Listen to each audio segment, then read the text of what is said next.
Hi everyone, कैसे हो आप सब। आज के इस वीडियो में हम लोग सॉल्व करने वाले हैं आईसीएससी ज्योग्राफी का स्पेसिमेन पेपर। और इस पेपर का हम बेसिकली टोपोग्राफिकल मैप्स वाला पार्ट आज सॉल्व करेंगे। आप सब लोग को पता होगा दैट इस साल जो है आपका फुल ईयर 2 सेमेस्टर्स में डिवाइड कर दिया गया है और फर्स्ट सेमेस्टर का जो पेपर आना है उसका स्पेसिमेन पेपर भी आईसीएससी बोर्ड ने पब्लिश कर दिया है अपनी साइट पे। उसी पेपर में अगर हम देखें तो टोपो शीट्स के इस बार जो क्वेश्चन आए हैं एमसीक्यू फॉर्म में वो इस बार थोड़ा सा अलग तरीके के हैं। इस बार कोई आपको एज सच शीट प्रोवाइड नहीं की गई है टोपोग्राफिकल मैप्स की। इस बार क्या किया गया है, आपके पेपर में ही जो जगह होती है वहाँ पे ही आपके मैप के कुछ पोर्शंस एक तरह से प्रिंट कर दिए गए हैं और उसी के बेसिस पे आपके एमसीक्यू क्वेश्चंस हैं।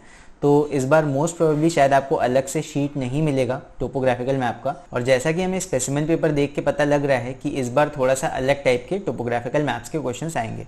तो चलो अभी हम स्पेसिमेन पेपर को सॉल्व करते हैं और देखते हैं कि किस टाइप के क्वेश्चंस आपके इस बार आने वाले हैं बोर्ड में। और इन क्वेश्चंस को सॉल्व करके शायद आपको थोड़ा और बेटर आइडिया लग जाए कि इस बार आपके क्वेश्चंस कैसे आने हैं और उनको किस तरह से सॉल्व करना है। और गाइस, अगर आप लोग को टोपोग्राफिकल मैप्स में थोड़ी सी भी प्रॉब्लम है तो आप मेरे ये वाली प्लेलिस्ट चेकआउट कर सकते हो जाके। यहाँ मैंने टोपोग्राफिकल मैप से रिलेटेड ऑलमोस्ट सारे ही टॉपिक्स कवर कर लिए हैं, तो इन वीडियो से आपको काफ़ी हेल्प मिलेगा। और साथ में अगर आप टोपोग्राफिकल मैप्स की प्रैक्टिस करना चाहते हो तो आप मेरा ये वाला ऐप भी इंस्टॉल कर सकते हो। तो चलो अभी हम लोग पेपर को सॉल्व करना स्टार्ट करते हैं, देखते हैं क्वेश्चंस। ये है हमारा आईसीएससी सेम 1 का एग्जामिनेशन क्वेश्चन पेपर और ये स्पेसिमेन पेपर है जो बोर्ड ने पब्लिश किया है अपनी साइट पे। तो अगर इस पेपर की बात करें तो ये टोटल पेपर आपका ओवरऑल 40 मार्क्स का है एंड इसका टाइम ड्यूरेशन 1 आवर का है, ठीक है। और इंक्लूसिव ऑफ रीडिंग टाइम, आपको अलग से रीडिंग टाइम नहीं दिया जाएगा, याद रखना। 1 घंटे में है, आप चाहे पेपर उसमें पढ़ो चाहे करो, बात एक ही है। अलग से आपको रीडिंग टाइम नहीं मिलने वाला है इसके लिए। तो चलो अभी हम लोग सेक्शन ए का टोपोग्राफी पार्ट करते हैं। टोपोग्राफी में क्वेश्चन नंबर 1 है ये, refer to the image and answer the question that follow. तो यहाँ पे हमें एक इमेज दिया हुआ है, एक टोपोग्राफिकल मैप का छोटा सा पोर्शन यहाँ पे प्रिंट करके दिया हुआ है एंड इसी के ऊपर हमसे नीचे देखो क्वेश्चन पूछा गया है। यहाँ पे ये मैप है, इसको देखते हैं। अभी नीचे क्वेश्चन है, what does the black line in 4932 indicate. यहाँ पे जो ब्लैक लाइन है 4932 ग्रिड स्क्वायर में, 4932 कौन सा वाला है, 49 एंड 32। ये वाला जो ग्रिड स्क्वायर है, यहाँ पे इस ब्लैक लाइन का क्या मतलब है, हमसे ये पूछा गया है। अगर आपने सिंबल्स के बारे में पढ़ा होगा टोपोग्राफिकल मैप्स में तो आप सबको पता होगा कि ये जो ब्लैक लाइन इस तरह बनी हुई है, इसका मतलब सिंपल क्या होता है, this is a seasonal stream. अगर ब्लू कलर से बना होता तो वो रिवर होता और जितनी भी ब्लैक कलर की लाइन्स होती हैं वो बेसिकली सीजनल स्ट्रीम्स को ही इंडिकेट कर रही होती हैं। तो चलो इसके बाद देखते हैं अगला क्वेश्चन। नेक्स्ट क्वेश्चन हमारा है ये, refer to the image and answer the following question.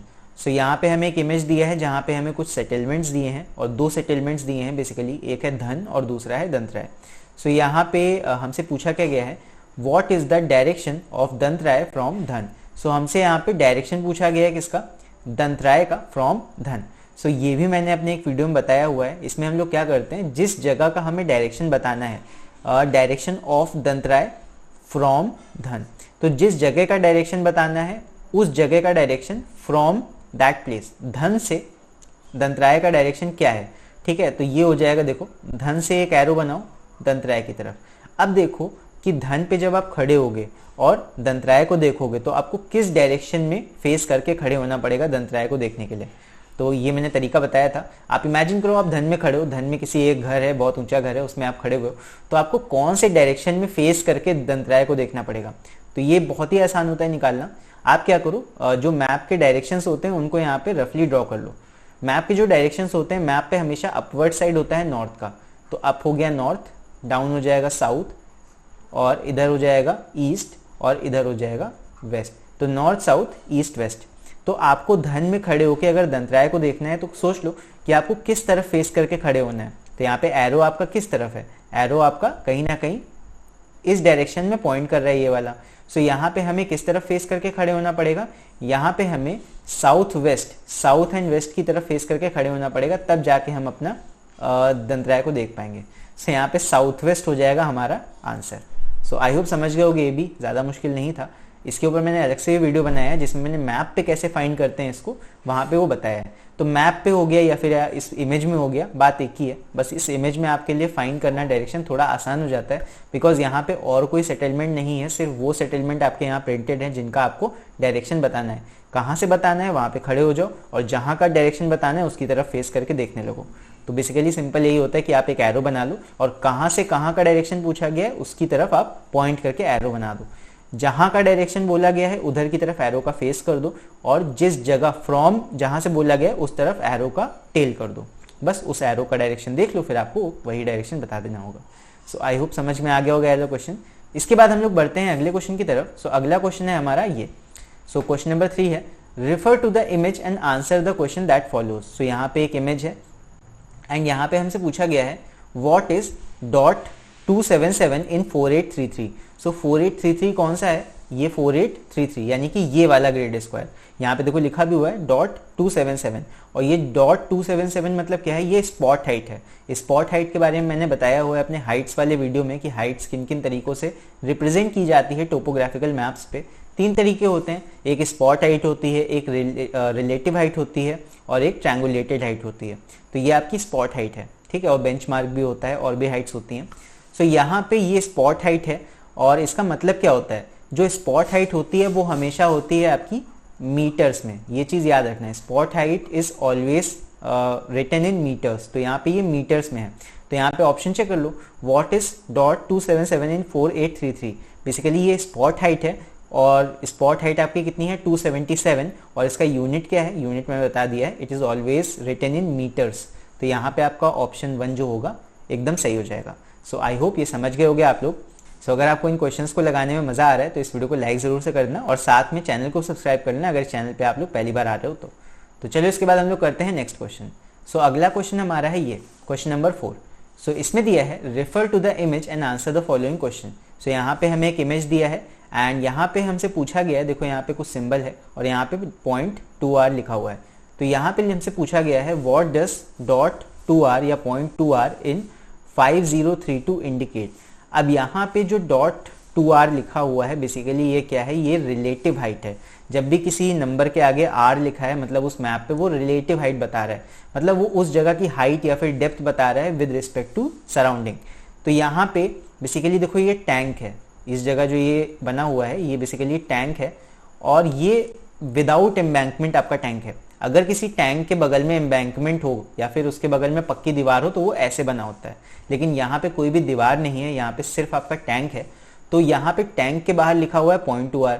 तो जब भी किसी टैंक के बाहर .2r लिखा होता है तो इसका मतलब ये होता है कि वो टैंक की हाइट बता रहा है। तो जब भी टैंक के बाहर लिखा हो .2r, so it is telling the height of the tank, मतलब ये जमीन के ऊपर एक टैंक बना हुआ है तो उसी की ये हाइट बता रहा है। तो यहाँ पे क्या दिया हुआ है, it is the relative height of the tank. और यहाँ पे एक और चीज, क्योंकि ये आपकी रिलेटिव हाइट है तो रिलेटिव हाइट भी हमेशा मीटर्स में होती है। तो ये भी एक चीज याद रखना, relative height is always written in metres. तो सेंटीमीटर का तो कोई सवाल ही नहीं होता है, 2 सेंटीमीटर ऊंचा कौन सा टैंक होता है भाई, तो 2 मीटर ऊंचा ये आपका टैंक है। सो आई होप समझ में आ गया होगा ये भी। अभी हम लोग इसके बाद बढ़ते हैं अगले क्वेश्चन की तरफ। सो अगला क्वेश्चन है हमारा question number 5। So refer to the image and answer the following question. So यहाँ पे है what is the main occupation of the people living in the area shown on the map extract. तो आप लोग को पता होगा कि कुछ कलर्स का यूज किया जाता है टोपोग्राफिकल मैप्स में। तो यहाँ पे कलर यूज किया गया है येलो। तो एक वीडियो मैंने ये भी बताया है कि कलर्स का क्या मतलब होता है टोपोग्राफिकल मैप्स में। तो येलो कलर का एरिया मतलब है कि यहाँ का जो लैंड है वो यूज किया जा रहा है फॉर एग्रीकल्चर, और अगर ग्रीन कलर का होता तो मतलब वो फॉरेस्ट एरिया हो जाता, और अगर वाइट होता तो मतलब वो बैरन लैंड होता। लेकिन येलो कलर का लैंड है, दैट मीन्स यहाँ का जो ज़मीन है, यहाँ का जो लैंड एरिया है वो एग्रीकल्चरल लैंड है, मतलब एग्रीकल्चर के लिए वो परफेक्ट है। सो बेसिकली जब एग्रीकल्चरल लैंड है तो वहाँ के लोग क्या करते होंगे, ऑब्वियसली एग्रीकल्चर ही करते होंगे। जब खेती की ज़मीन है तो वहाँ पे लोग खेती नहीं करेंगे तो और क्या करेंगे। सो यहाँ पे मोस्ट प्रोबेबली लोग खेती ही करते होंगे। सो यहाँ पे हमारा आंसर क्या हो जाएगा, the main occupation of the people is agriculture. So I hope ये वाला क्वेश्चन भी समझ गए होंगे आप लोग। इसके बाद हम लोग बढ़ते हैं अगले क्वेश्चन की तरफ। सो अगला क्वेश्चन हमारा है क्वेश्चन नंबर 6। सो यहाँ पे है refer to the images and answer the following question. So यहाँ पे हमें एक इमेज दी है एंड यहाँ पे इस मतलब एक्सट्रैक्ट में यहाँ पे बहुत सारे सेटलमेंट्स आपको यहाँ पे दिए हुए हैं। सो यहाँ पे हमसे क्या पूछा गया है, देखो यहाँ पे पूछा गया है which is the most important town in the above image. So most important settlement का भी मैंने एक वीडियो बनाया था जहाँ पे मैंने बताया था कि मोस्ट इंपॉर्टेंट सेटलमेंट वो सेटलमेंट होता है जहाँ पे आपकी ज़्यादातर फैसिलिटीज़ होती हैं, जैसे कि हॉस्पिटल हो गया या वहाँ पे पुलिस स्टेशन हो गया, और आसपास के एरियाज़ के हिसाब से वो जगह बड़ी होगी और वहाँ पे सारी फैसिलिटीज़ भी होंगी। तो यहाँ पे जितने भी आपके टाउन्स हैं या फिर सेटलमेंट्स हैं उसमें से सबसे इंपॉर्टेंट या सबसे ज़्यादा फैसिलिटी वाला आपको कौन सी जगह लग रही है, तो और कोई फैसिलिटी तो खैर इनमें दी नहीं हुई है अगर हम चारों में देखें। बट हाँ, एक चीज़ मुझे दिख रही है कि यहाँ पे दंतराय में ये जो आपका एरिया है, ये जो आपका ये बना हुआ है टैंक है बेसिकली, या एम्बैंकमेंट है जो भी होगा, तो यहाँ पे ये चीज़ जो बनी हुई है कहीं ना कहीं ये वाटर सप्लाई प्रोवाइड कर रही है इस एरिया को। हो सकता है लेक हो, तो ये सिंबल कुछ अजीब सा है तो पता नहीं, हम लोग कह नहीं सकते क्या है। सो जो भी है ये एक वाटर बॉडी यहाँ पे प्रेजेंट है। सो दैट मीन्स दंतराय यहाँ पे क्या हो जाएगा, एक मोस्ट इंपॉर्टेंट सेटलमेंट हो जाएगा, बिकॉज यहाँ पे ये कहीं ना कहीं वाटर प्रोवाइड करेगा बाकी सारे टाउन्स को। सो क्योंकि यहाँ पे एक वाटर सोर्स प्रेजेंट है, सो दैट्स वाई जो दंतराय होगा वो आपका यहाँ पे हो जाएगा मोस्ट इंपॉर्टेंट सेटलमेंट। तो दंतराय हमारा हो जाएगा most important settlement. So I hope ये वाला क्वेश्चन भी आप लोग समझ गए होंगे। इसके बाद हम लोग बढ़ते हैं अगले क्वेश्चन की तरफ, जो कि है question number 7। So question number 7 हमसे पूछ रहा है, refer to the images and answer the question that follow. So यहाँ पे हमें एक दो टाउन्स दिए हैं बेसिकली, एक दंतराय और एक धन। सो यहाँ पे हमसे पूछा गया है, what is the black vertical line between 49 and 50 easting. तो यहाँ पे ये जो ब्लैक कलर की लाइन दिख रही है, ये वाली लाइन, ये क्या सिग्निफाई कर रही है, ये हमसे पूछा जा रहा है। सो यहाँ पे देखो, जो ये ग्रिड लाइंस होती हैं ये तो बेसिकली आर्बिट्री नंबर्स होते हैं या आर्बिट्री लाइंस होती हैं जो कि टोपो मैप्स पे बनी होती हैं। बट ये जो ब्लैक कलर की सीधी सीधी लाइन है, तो अर्थ पे देखो दो तरह के लाइंस होती हैं।